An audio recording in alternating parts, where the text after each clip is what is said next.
Good morning, afternoon, or night, everyone, depending on where you are in the world. I wanted to come back to you with some exciting news in space. I love everything that has to do with space, and I love talking about it. And this week, we have a really exciting event happening in the US. For the first time in a long time, it looks like America will be sending its own astronauts to the space station.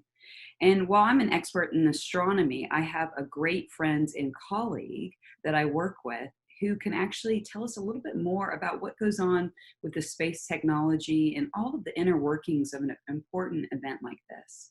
So I have with me today my colleague in the space office, space lawyer, also lecturer in space technology, and if it couldn't get any cooler, a candidate astronaut in the Possum program, Kim Ellis. So, Kim, can you tell us a little bit more about this launch that's hopefully going to happen in just a couple days and what it means? What's its significance to us?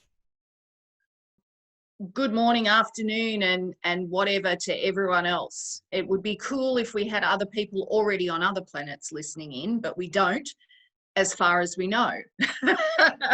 So, yeah, it's a great question about the launch and why it's so important.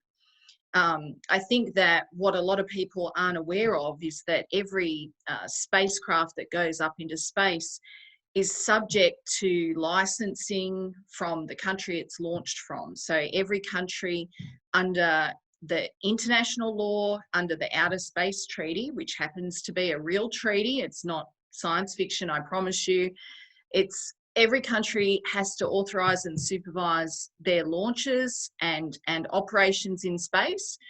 So every time there's a new vehicle that's designed and produced, like the Demo 2 Crew Dragon vehicle has to be licensed by the FAA, Office of Commercial Space Transportation in the US.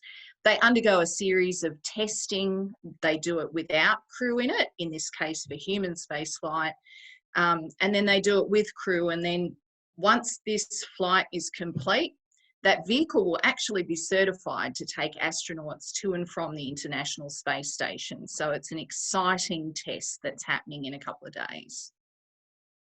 And what I think is incredible is that Obama kind of started this commercial crew program because we realized with the shuttle program, while our private, government agencies were definitely capable of coming up with this technology, and we see that with NASA now and the incredible spacecraft and instruments that they're sending out, to be able to do all of these different types of mission, especially human spaceflight, it's such a complex and risky and dangerous endeavor that why not see if some of these private companies with the initiative can come in and help us with some of these crewed capsules like you were saying.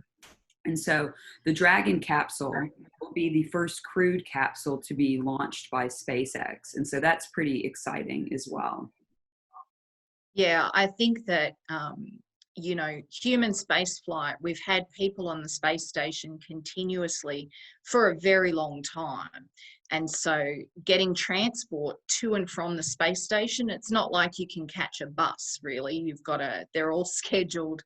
And so from the time that the shuttle program ended until now, all of those flights to and from the space station have been facilitated by Russian Soyuz capsules and spacecraft.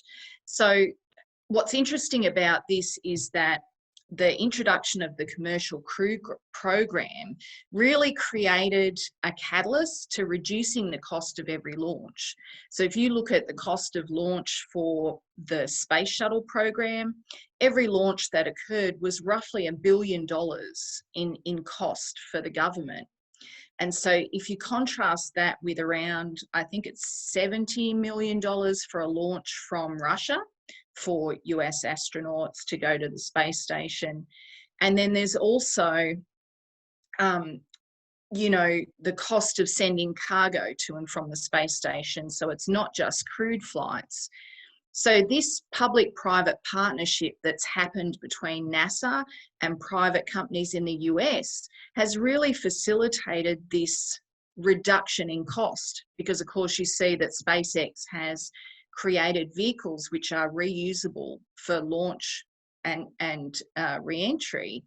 And so instead of it being $1 billion a launch, it's really reduced the cost of that launch by a factor of, you know, it's a tenfold reduction. It's really exciting. And I guess to follow that up, you know, we're getting, you know, you and I just are excited about the technical aspects of the fact that we're able to do this again. And now we're seeing private companies like SpaceX and Virgin develop, you know, spacefaring capabilities. But I guess to kind of, you know, end on two important points that I want to have you speak on with your background. First of all, you know, we're excited about all of this. And yes, it is less expensive, but it is, regardless, going to still cost a lot of money to go to space. And there's no cheap way to go to space. So why do we care about developing these further, you know, capsules and spacecraft and capability for crewed missions? And especially when we look at the state of the economy in the world today. And then beyond that, do you see any kind of pitfalls? We're getting so excited, but we see with SpaceX, you know, now with all of these different space, you know, operations such as satellites and now being able to launch cargo and crewed vessels, is there any important kind of policy and governance aspect that you would say, hold on, like we need to consider this as well? So I know that's kind of a lot to address, but I think we get excited about some of these, you know, more technical aspects, but for everybody else out there, kind of what is the bigger picture that you see we should focus on? Yeah, so I think that the bigger picture is that all of these launches and technology development that are happening right now, all of those things are going forwards into an era where we have now planned launches to the moon and to Mars, and all of the technologies that are developed for space have applications here back on Earth and can benefit people here on Earth. For example, some of the research that happens on the space station can look at how viruses behave in microgravity, and that can help us to understand how viruses work here back on Earth, like the COVID virus that's created so much change in the way we live our everyday lives. Being able to do research in space is really important, and so that can help us back here on Earth.